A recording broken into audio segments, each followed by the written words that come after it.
सुप्रभात। सभी को नवरात्रों की बहुत बहुत शुभकामनाएं। आज पहला नवरात्रा है और हम हिंदू धर्म में नवरात्रे को बहुत महत्व देते हैं।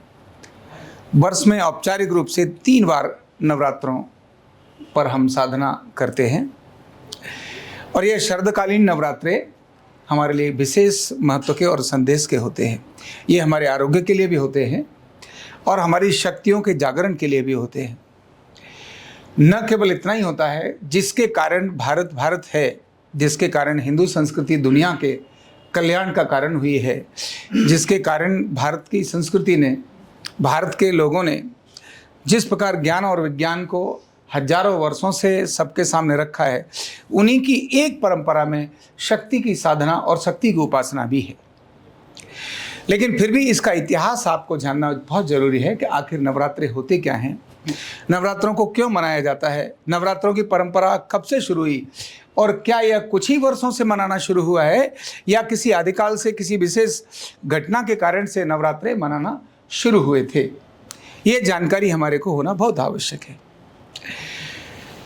तो हम जानते हैं कि हमारे जो महान ग्रंथ हैं, दुनिया के अंदर अद्भुत ग्रंथ हैं, जिसमें से 4 वेद हैं, 18 पुराण हैं। जिन 4 वेदों के अंदर वर्णन है, उनका और सरलीकरण से आगे जो क्रम है वो 18 पुराणों के अंदर वेद व्यास जी ने उसकी सरलता से अपना भाष्य किया, यानी उन्होंने रचना की। वेद व्यास जी ने चारों जो अपने महान ग्रंथ हैं, वेदों की रचना केवल सुनकर और जो ऋषियों ने ज्ञान दिया था उसके आधार पर रचित की, लेकिन उनके आधार पर आगे का जो वर्णन किया वो 18 पुराण उन्होंने लिखे। उनमें से एक पुराण है जिसका नाम है मार्कंडेय पुराण। मार्कंडेय ऋषि जी के नाम से इसका नाम है मार्कंडेय पुराण। इस मार्कंडेय पुराण में दुर्गा सप्तशती खंड है। उस खंड के अंदर जो वर्णन है, हमने अनेक बार यहाँ पुस्तक देखी होगी, दुर्गा सप्तशती। यह मार्कंडेय पुराण की यह एक खंड है जिसका वर्णन दुर्गा सप्तशती के अंदर है। और जिन्होंने दुर्गा सप्तशती को पढ़ा होगा वो प्रारंभ से लेकर अंत तक किस प्रकार की अद्भुत चीज़ें उसके अंदर है। एक एक श्लोक उसका अपने आप में बहुत अद्भुत है। एक श्लोक इतना सिद्ध है कि आप जो चाहो वो सब कर सकते हो। अनेक ऐसे आज भी ऐसे ऋषि हैं जो दुर्गा सप्तशती के मंत्रों के आधार पर बहुत सारी चीज़ें करते रहते हैं। अनेक लोग हैं जो माता की साधना करते हैं। तो दुर्गा सप्तशती के अंदर महिषासुर का वर्णन आता है और मार्कंडेय पुराण में दुर्गा सप्तशती इस खंड में, और वो कहते हैं कि महिषासुर उस समय पर एक बहुत बड़ा दैत्य हुआ था।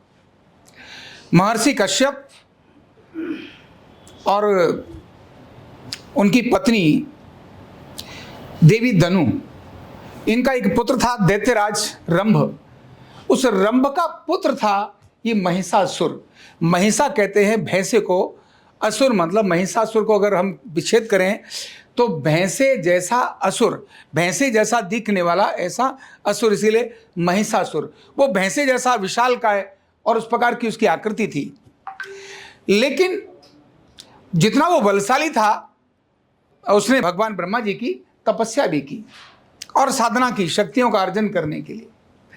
एक लंबे समय तक जब ब्रह्मा जी की साधना की तो ब्रह्मा जी उस पर प्रसन्न हो गए और प्रसन्न होने के बाद उन्होंने कहा वर मांगो। और होता ही है, आप किसी की साधना करो, आप किसी की पूजा करो और जो शक्तिशाली है वो अपनी शक्ति आपको देगा। बोलो क्या चाहिए आप लीजिए, तो वो प्रसन्न होने पर आपको वो चीज़ देता है। तो ब्रह्मा जी प्रसन्न हुए इसकी साधना से और कहा कि वर मांगो। तो इस दैत्यराज ने कहा कि मुझे अमरता का वन दे दो, अमर, मैं कभी मारा ना जाऊं। हर व्यक्ति क्या चाहता है, धन संपत्ति सेकेंडरी है, पहले जीवन चाहता है कि भाई अमर रहना चाहिए। लेकिन ब्रह्मा जी ने कहा नहीं, ये तो सृष्टि के नियम के विरुद्ध हो जाएगा, इसीलिए तुम ऐसा कुछ इसके जैसा कुछ और मांग लो। तो उन्होंने कहा कि ठीक है। उसने सोचा और सोचने के बाद ठीक है, मुझे कोई भी देव, दैत्य, मन और मतलब सुर, असुर, कोई भी जीव जंतु, इस प्रकार के उन्होंने बहुत सारे नाम बोले कि इनसे कोई भी मुझे, पशु पक्षी कोई मुझे न मार सके, ऐसा मुझे वरदान दे दो। ब्रह्मा जी ने कहा ठीक है, तुमको ये जो तुमने बोला ये इसमें से कोई नहीं मार सकेगा, लेकिन हाँ एक स्त्री आपको जरूर मार सकती है। तो उन्होंने कहा ठीक है, स्त्री क्या कर लेगी, जब इतनी सारी ताकत होगी तो क्या कर लेगी, ठीक है। तो खुश होकर चला आया। और अब क्योंकि उसने देवताएं भी नहीं मार सकते, ये जो वरदान मांग लिया था, अब कहते हैं ना ताकत आ जाती है तो आदमी में बहुत जल्दी क्या आ जाता है, अहंकार आता है, घमंड आता है। वो तो पहले ही असुर था, उसके बाद वो शक्तिशाली हो गया। तो शक्तिशाली होने के बाद उसने जबरदस्त हंगामा शुरू कर दिया। और देवताओं को सबसे पहले जो सज्जन लोग होते हैं आदमी, उनको मारने की कोशिश करता है। जब ताकत आती है तो सज्जन लोगों को मारने की कोशिश करता है। उसने देवताओं को, ऋषियों को, सबको तहस नहस करना शुरू कर दिया। सारे देवताओं को इतना भयंकर कर दिया कि जो अलग अलग लोग हैं उसके अंदर जो इंद्र का लोग है, स्वर्ग, उस पर भी उन्होंने अपना शासन जमा लिया। जब सब देवता भयभीत हो गए तो फिर से जाकर देवताओं ने ब्रह्मा जी के पास पहुंचे कि भगवान आपने क्या कर दिया है। उन्होंने विष्णु जी को भी बात करी। तो ब्रह्मा विष्णु महेश तीनों को प्रार्थना की कि हे प्रभु, ये आपने कैसी लीला रची है, आपके द्वारा ये। जब वो कहने लगे कि इसका कैसे भी संहार कराओ, तो जब तीनों इकट्ठे हुए ब्रह्मा विष्णु महेश, तो ब्रह्मा जी ने कहा भाई इसको तो मेरा ही आशीर्वाद प्राप्त है, ये जो पंगे कर रहा है ना मेरे आशीर्वाद के कारण ही कर रहा है। लेकिन कोई बात नहीं, आशीर्वाद देते समय मैंने एक छोटी सी सावधानी भी रखी थी। इसलिए इसके लिए एक ही तरीका है कि कोई इसको स्त्री, शक्तिशाली स्त्री इसका वध कर सकती है। और फिर उन देवताओं को ब्रह्मा विष्णु महेश ने कहा कि ठीक है, हम आपकी समस्या का समाधान करते हैं। और उन तीनों ने ही अपने एक शक्ति पुंज को, अपना एक शक्ति पुंज इकट्ठा करने के बाद एक स्त्री का स्वरूप दिया, और उसी में से यह दुर्गा स्वरूप प्रकट हुआ। तीनों ब्रह्मा विष्णु महेश, तीनों की शक्तियां जब वहां इकट्ठी हुई तो फिर उन्होंने अपने अस्त्र शस्त्र दिए। सभी देवताओं ने भी अपने अस्त्र शस्त्र उनको दिए और उस दैत्यराज महिषासुर से युद्ध करने की प्रक्रिया के लिए आ गए। और एक सुंदर स्वरूप वाली वो स्त्री आती है और महिषासुर के सामने अपने विवाह का प्रस्ताव रखती है। उसको देखने के बाद महिषासुर उस पर मोहित हो जाता है और कहता है मैं तुमसे विवाह करना चाहता हूँ। तो वो देवी एक शर्त लगा देती है कि मुझे तभी आप विवाहित कर सकते हो, विवाह कर सकते हो मेरे साथ। मैंने एक व्रत ले लिया था किसी कारण से कि मुझसे जो युद्ध में मुझे विजय प्राप्त कर लेगा, जो मुझे जीत लेगा, वह व्यक्ति मेरे से विवाह कर सकता है। तो बोले कैसी बात करती हो आप, अबला से महिला से युद्ध मैं करूं, जिसने देवताओं को भी धराशायी कर दिया हो, नीचे गिरा दिया हो, तुमसे युद्ध करने के लिए क्यों आप अपनी इतनी बेइज्जती की बात करती हो। बोले नहीं दैत्यराज, तुम बहुत बलशाली हो, पर क्योंकि मैंने संकल्प ले लिया था कि जो मुझसे युद्ध करके मुझे विजय, युद्ध में मुझे जीत लेगा, मैं उसी के साथ अपना पाणी ग्रहण करूंगी। इसके बाद हम जानते ही हैं कि लगातार उन दोनों में युद्ध हुआ। और वो युद्ध कितने दिन हुआ, 9 दिन युद्ध हुआ। उस 9 दिन के युद्ध के अंदर मां दुर्गा ने जिन अलग अलग स्वरूपों को धारण किया था, उस दैत्यराज की अनेक सारी शक्तियों को मारने के लिए, जिसमें हमने एक सुना है शुंभ भी है, निशुंभ भी है, रक्त बीज भी है, ऐसी जो कहानियां सुनी है, अलग अलग स्वरूप माता ने जो धारण किए, उन अलग अलग स्वरूप का वर्णन हम 9 दिन करते हैं। उन सभी स्वरूपों की 9 दिन हम साधना करते हैं और 10वें दिन उस दैत्यराज का मां दुर्गा वध कर देती है। दुर्गा का स्वरूप है दुर्गुण नाशने वाली, दुर्गुणों को समाप्त करने वाली, यानी दुर्गा। तो इसीलिए इनका नाम दुर्गा रखा है। और हम अपने ग्रंथों में जानते हैं कि जिस प्रकार इस शक्ति के स्वरूप को सब जगह सबने साधना की, तो शक्ति की साधना की है। शक्ति की साधना के बिना कुछ भी संभव नहीं है। और ये जो व्रत है, हम जानते हैं कि शक्ति किसको देखते हैं कि एक छोटी कन्या के रूप में हम अपने घर में 9वें दिन उनको बुला करके उनको जो कुछ खिलाते हैं और अपना व्रत समाप्त करते हैं, लेकिन उससे पहले साधना करते हैं। तो जो 9 रात्रि में उस दैत्य के साथ युद्ध हुआ था और देवी ने अलग अलग स्वरूप धारण किए थे, इसीलिए इन नवरात्रों का प्रचलन तब से शुरू हुआ। और नवरात्रों में जो कथा के अंदर वर्णन है, एक सामान्य व्यक्ति के लिए भी उन्होंने ऐसा वर्णन कर दिया। वेद व्यास जी ने उन मंत्रों को लिख दिया। उन्होंने कहा कि जब आपको भय आए तो आप ये वाला मंत्र ले लेना, और आप अपनी सुरक्षा चाहते हो, अपने को सुरक्षित चाहते हो, अपने को नेगेटिव ऊर्जा से बचाना चाहते हो, तो देवी का कवच, केवल कवच का वर्णन कर लो। और सारे मंत्रों के अंदर कुछ भी अगर आप नहीं कर पाते तो देवी के सिद्धि कुंजिका मंत्र का जाप करिए। ओम ऐं घ्रीं क्लीं चामुंडाय विच्चे, ओम ग्लोम हुम क्लीं जुम सह, ज्वाला ज्वाला ज्वल जल प्रज्वल प्रज्वल, आइन घ्रिंग क्लीं चामुंडा विच्चे ज्वल हम सम लम छम फट स्वाहा। ऐसा उन्होंने कहा कि केवल इस दुर्गा सप्तशती के केवल इस मंत्र को जपने मात्र से आप अपने पास अनेक सारी शक्तियों को ग्रहण कर सकते हो।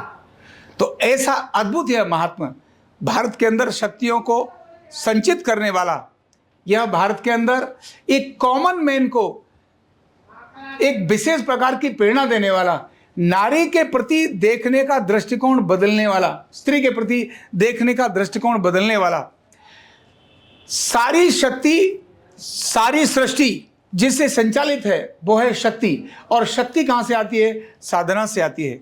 तो साधना की परंपरा डालने वाला ऐसा अद्भुत महात्मा एक बार नहीं, हमारे देश में 3-3 बार मनाया जाता है। 2 बार प्रत्यक्ष रूप से, जिसमें एक शरद नवरात्रे, चैत्र नवरात्रे होते हैं, फिर एक बार गुप्त नवरात्रे भी आते हैं। तो ऐसे अलग अलग प्रकार की साधनाएं हमारे देश में इस प्रकार के वर्णन करी हैं। यह नवरात्रि में एक एक दिन में जो माँ के स्वरूप नजर आते हैं, उनके एक एक मंत्र नजर आते हैं।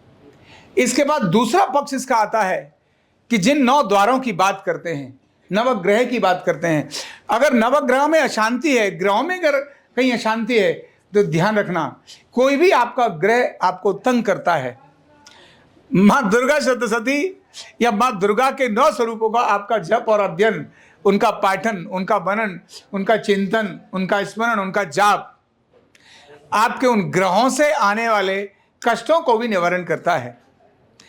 शरीर के और मन के सारे कष्टों को निवारण करने की ताकत माँ दुर्गा के अंदर है। और इसीलिए सारा देश ही नहीं तो सारी दुनिया जो भी माँ के बारे में जानती है, उसके लिए वो साधना करती है। ऐसा पवित्र त्यौहार आज से प्रारंभ हो रहा है। हम इसकी जानकारी भी रखें और इस जानकारी को अपने संतानों को, अपने साथियों को और अपने दोस्त मित्रों को शेयर भी करें। केवल एक पूजा मात्र न करके, मैं 3 चीज़ हमेशा कहता हूँ, नॉलेज, स्किल और एटीट्यूड। आप जो भी कुछ कर रहे हैं, वो जो आप कर रहे हो वो आपकी स्किल है। आप सुबह पूजा करते हो, वो आपकी स्किल है। आप दीपक जलाते हो, दीपक जला रहे हो, आपकी स्किल है। स्किल से आपने दीपक जला रही, हुनर है। मंत्र जाप कर रहे हो, ये आपकी स्किल है कि आप मंत्रों का जाप कर रहे हो। लेकिन नॉलेज भी होनी चाहिए, ज्ञान भी होना चाहिए कि आखिर ऐसा क्यों करते हैं। आज का बच्चा इसीलिए इन चीज़ों को नहीं मानता क्योंकि कहता है कि होता क्या है इससे। हनुमान चालीसा के प्रति भी लोग कहते हैं हनुमान चालीसा जाप करते हैं तो क्या होता है। लेकिन जब पता चलता है कि आज से हजारों वर्ष पहले हनुमान चालीसा जब रचित किया गया, तभी उसमें सूर्य की दूरी कितनी है, युग सहस्र योजन पर भानु, माना कितने सहस्र योजन पर सूर्य है, हमारे ऋषियों ने गणना कर दी थी। आज के बच्चे को पता तो होना चाहिए।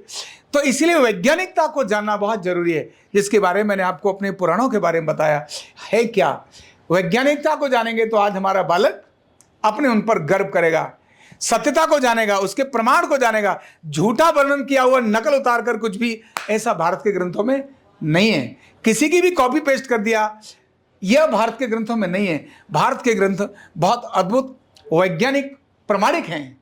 तो ऐसी महान प्रमाणिक ये जो परंपरा, जिसमें आज हमने दुर्गा सप्तशती की बात की और नवरात्रि की बात की है, इसका महत्व हमारे संतानों को पता हो। इसीलिए इस संदेश को अधिकतम लोगों को भेजना बहुत आवश्यक है। आपको नवरात्रि की बहुत बहुत शुभकामनाएं। माँ भगवती आप सभी को अच्छा स्वास्थ्य, ढेर सारी संपत्ति और अच्छा आपका मन प्रदान करे। बहुत बहुत धन्यवाद।